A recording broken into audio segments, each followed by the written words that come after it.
अगर आप बुढ़ापे की तरफ तेजी से जा रहे हैं या आप सीनियर सिटीजन हैं तो आप आज की स्मूदी को जरूर देखिएगा। अगर आप किसी ऐसी कंपनी में काम करते हैं जहाँ 24 घंटे आप हमेशा बिजी रहते हैं काम करने में और आपको तनाव रहता है और आप अपनी बॉडी को पूरी तरह से रिलैक्स नहीं कर पाते हैं, कि सबसे पहले आपके पास एक चीज समझ में आनी चाहिए कि दिन भर के स्ट्रेस को आप शाम को खत्म कर लें। किसी से माफी मांगनी है मांग लें, किसी को माफ करना कर दें। प्लूरिपोटेंट का मतलब समझिएगा। और दूसरी बात है, दो वर्ड समझ लीजिएगा, प्लूरिपोटेंट है और दूसरा वर्ड ये है, उसकी खास बात यह है कि ये माइटोफैगी क्रिएट करता है। और माइटोफैगी का मतलब है कि आपकी जो बॉडी है बेसिकली आपके माइटोकॉन्ड्रिया की है। उन फ्रूट्स या फूड को खाएं जो आपकी जो पॉजिटिव स्टेम सेल्स ग्रोथ और नंबर्स को बढ़ाता है और एक्टिविटी को आप उनको बढ़ाएं और जो नेगेटिव है उसको कम करें। और 5 मिनट में मैं आपको कुछ खाना बताऊंगा, एक स्मूदी बनाकर दिखाऊंगा कि अगर आप चाहते हैं तो आप अपनी स्टेम सेल को जागृत कर सकते हैं, उनकी संख्या को बढ़ा सकते हैं, उनकी एक्टिविटी को पॉजिटिव कर सकते हैं। ये बहुत ही इंपॉर्टेंट होगा।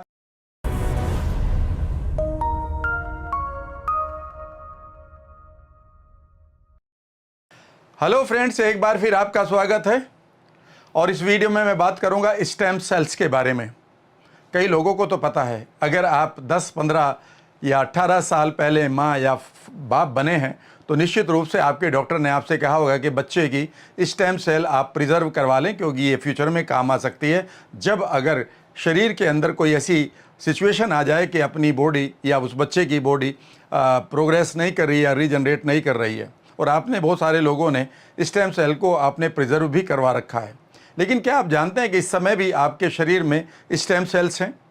लेकिन अगर वो स्टेम सेल्स काम नहीं कर रही है तो क्या प्रॉब्लम आ सकती है? अगर वो काम करे तो कैसे करें, वो कितनी होती हैं, वो कहाँ होती हैं? अगर आप इनकी जानकारी चाहते हैं तो मैं 5 मिनट की जानकारी दूंगा और 5 मिनट में मैं आपको कुछ खाना बताऊंगा, एक स्मूदी बनाकर दिखाऊंगा कि अगर आप चाहते हैं तो आप अपनी स्टेम सेल को जागृत कर सकते हैं, उनकी संख्या को बढ़ा सकते हैं, उनकी एक्टिविटी को पॉजिटिव कर सकते हैं। ये बहुत ही इंपॉर्टेंट होगा। और अगर मैं कहूँ कि मैं ये सोर्सेज कहाँ से लेकर आ रहा हूँ, तो एक जिस किताब से मैंने पढ़ा है मैं उसको क्रेडिट दे रहा हूँ। विलियम ली, डॉक्टर विलियम ली एक इम्पोर्टेंट नेम है।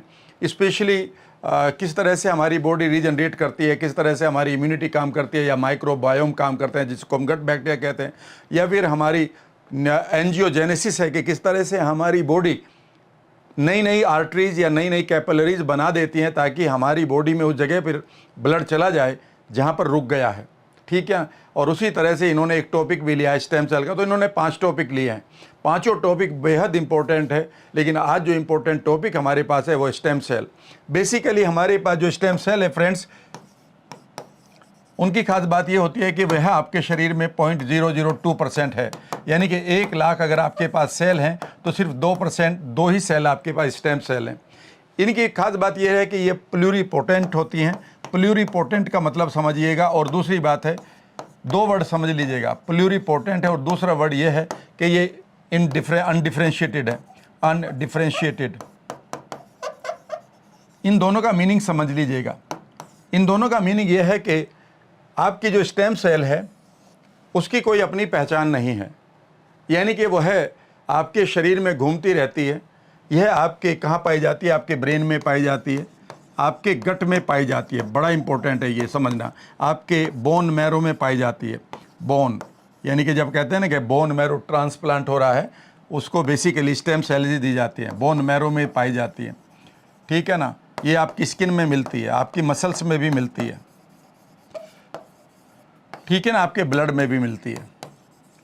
और ये प्लूरिपोटेंट का मतलब होता है कि इनके पास एक ऐसी पोटेंसी होती है, एक ऐसी शक्ति होती है कि यह अपनी दशा को और दिशा को बदल सकती है सिचुएशन के अकॉर्डिंग।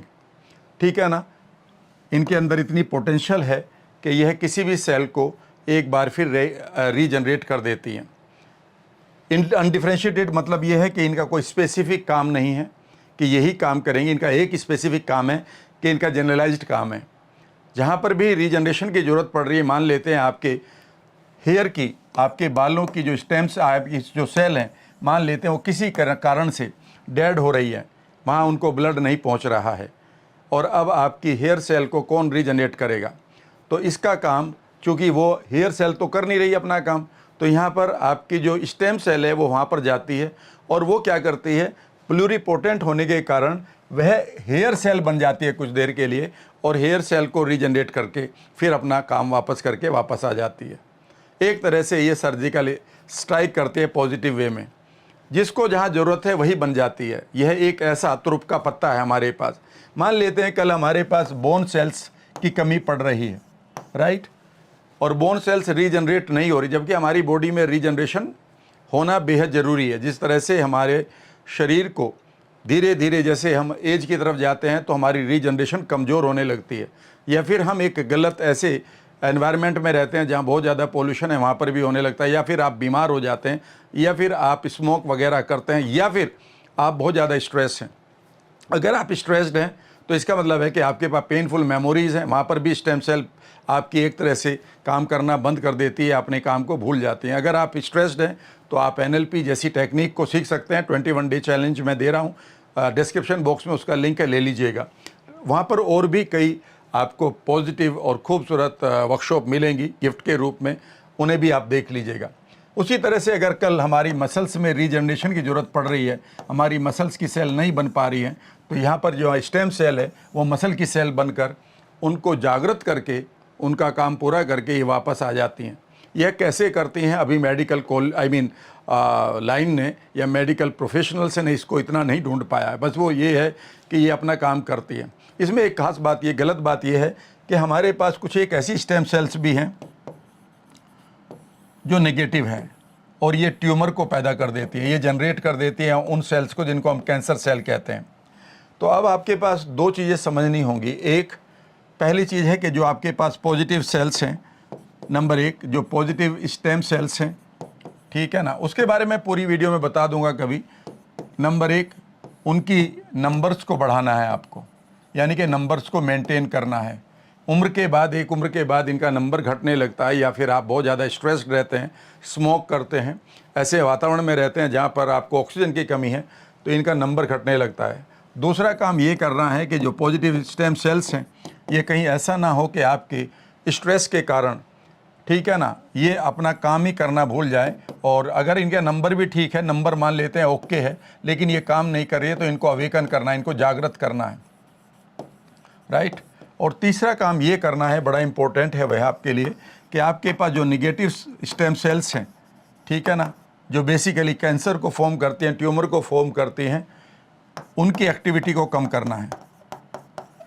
बेसिकली इनकी एक्टिविटी क्यों बढ़ जाती है, ये वही उसी तरह से बढ़ जाती है कि आपका नंबर एक एनवायरनमेंट, यानी कि आप जहाँ रहते हैं वहाँ पर पोल्यूशन बहुत ज़्यादा है, या फिर आप स्मोक बहुत करते हैं, या फिर आप एजिंग आ रही है, और उसमें भी सबसे ज़्यादा इम्पोर्टेंट है, ऊपर मैं रखूँगा, कि आप स्ट्रेस रहते हैं, आप बहुत तनाव में रहते हैं। इसके कारण जो है ये नेगेटिव स्टेम सेल्स कई बार एक्टिवेट हो जाती हैं, इनको डीएक्टिवेट करना है।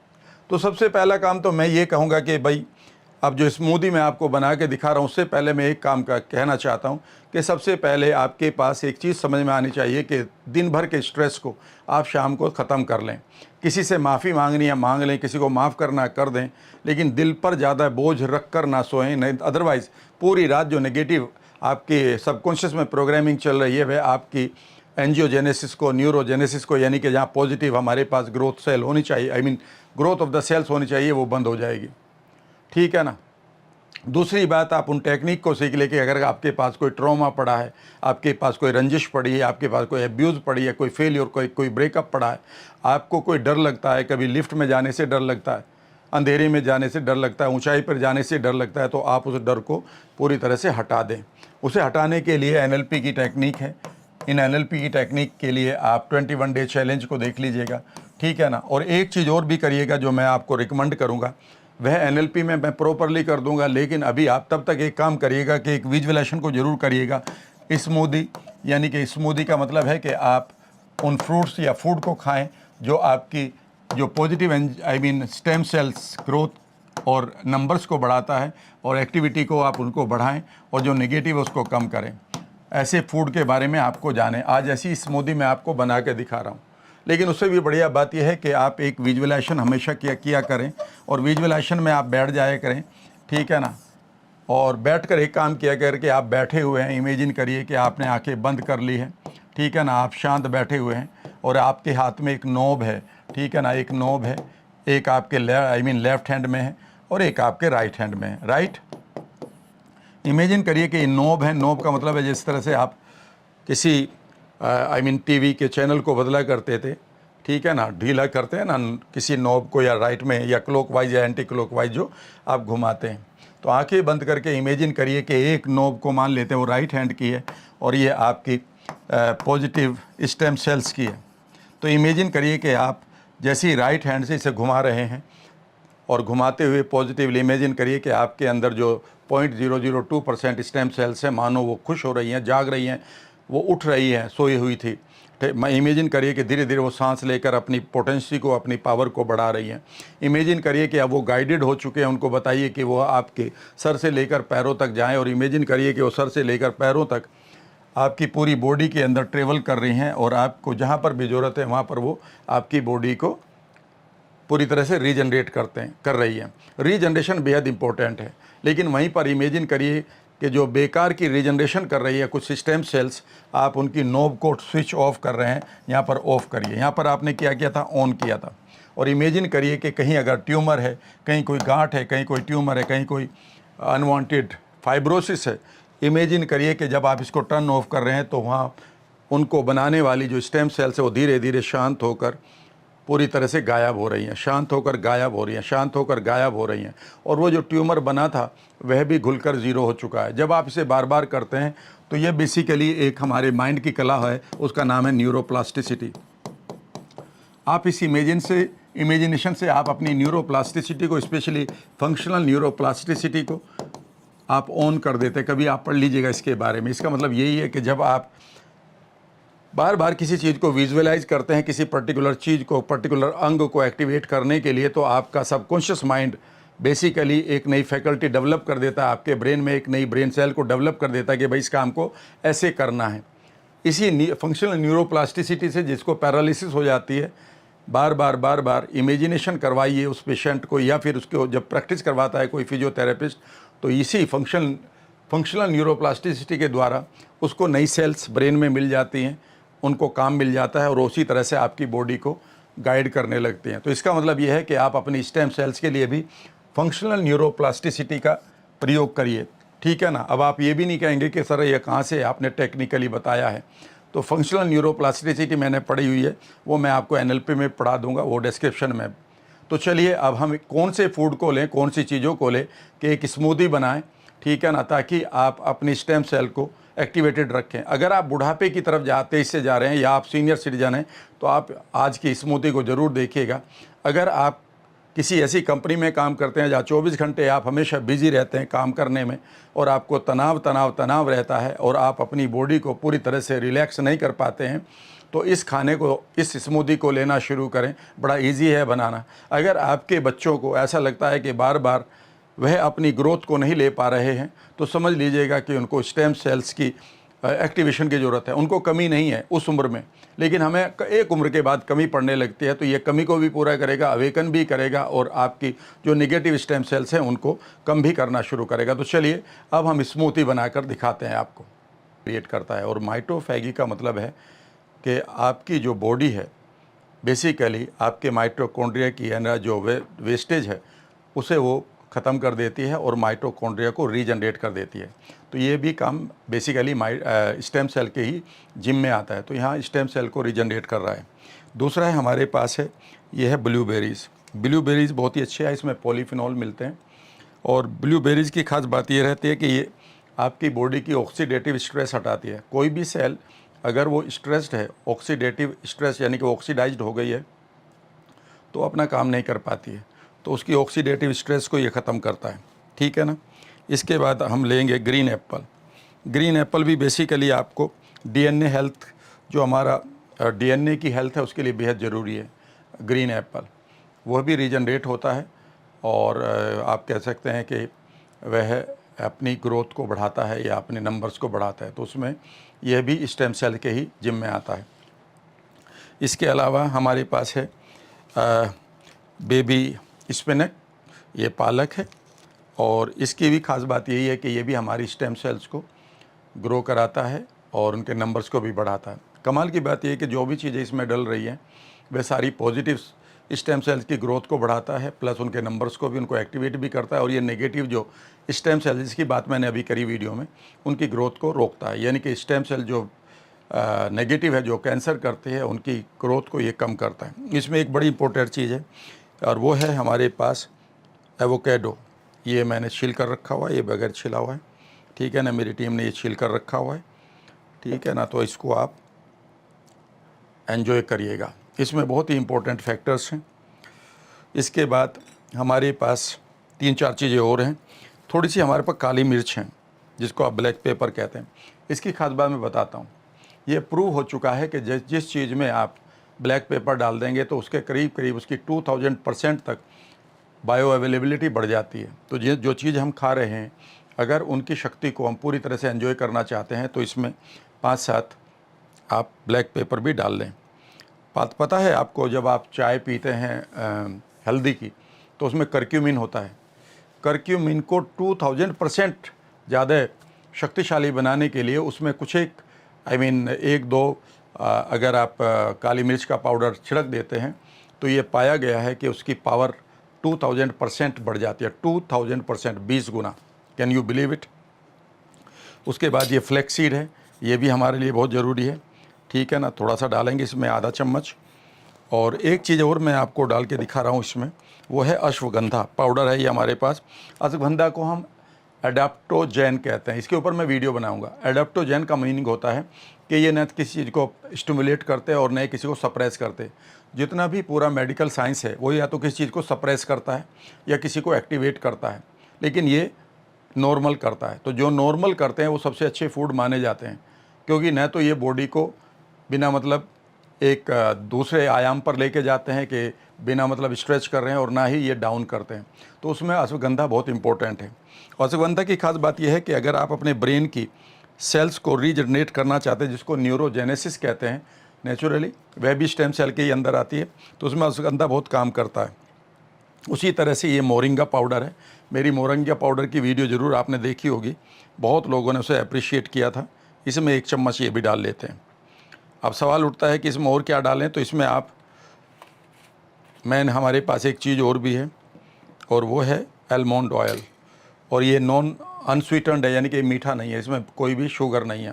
याद रखिएगा, अगर आप शुगर खा रहे हैं तो याद रखिएगा, और आप ज़्यादा कार्बोहाइड्रेट खा रहे हैं तो आपकी स्टेम सेल कमज़ोर पड़ेगी, ये फैक्ट है। अगर आप स्टेम सेल्स को और इस मजबूत बनाना चाहते हैं तो ऑटोफैगी किया करें। ये बहुत इंपॉर्टेंट फैक्टर मैं बता रहा हूँ। बाकी स्टेम सेल्स की जब मैं पूरी क्लास बनाऊंगा आपके लिए, तैयार रखिएगा। तो इसमें डाल देता हूँ मैं। सो आई एम नॉट परफेक्ट कि मैं इसे कैसे डालूँ, लेकिन डालने की कोशिश करूँगा। राइट, मैंने इसमें डाल दिया है। अगर ये नहीं है आपके पास तो सारी चीज़ें नहीं भी मिलती हैं आपको, कोई बात नहीं, कुछ चीज़ें कम भी रह जाती हैं, उसमें दूसरी बार में डाल लें। ऐसा नहीं है कि इतनी डलेगी तभी ये कॉम्बिनेशन बनेगा, ये कोई मेडिसिन नहीं है। इसमें एक चीज़ और भी समझिएगा कि अगर ये नहीं है आपके पास, ऐसे डलना लगना था, अगर ये नहीं है आलमंड ऑयल, तो आप यहाँ पर नारियल पानी डाल सकते थे या फिर सिंपल वाटर भी डाल सकते हैं, ये आपके ऊपर है। चूँकि हमारे पास आलमंड मिल्क था, मिल्क की बात कर रहा हूँ, तो आप क्या कहते हैं, नारियल का पानी भी डाल सकते हैं, सिंपल वाटर भी डाल सकते हैं, और ये आलमंड ऑयल मिल्क भी डाल सकते हैं। लेकिन कोशिश करिएगा कि आप एनिमल मिल्क ना डालें, ठीक है ना। उसके बारे में मैं बहुत कुछ बता चुका हूँ, आगे भी बताता रहूँगा। ये सब चीज़ें यहाँ पर आ गई है, हम इसको सिर्फ मिक्स करेंगे और इसका एंजॉय करेंगे इसको, ठीक है ना। चलिए मैं आपके सामने थोड़ा सा प्रेजेंटेशन दे देता हूँ।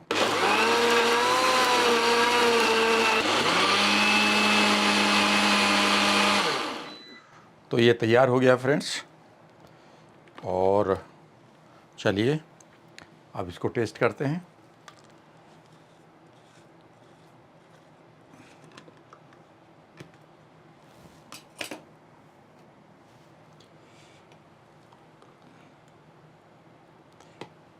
तो ये रही हमारी smoothie, and it is called stem cell tonic. Thank you very much.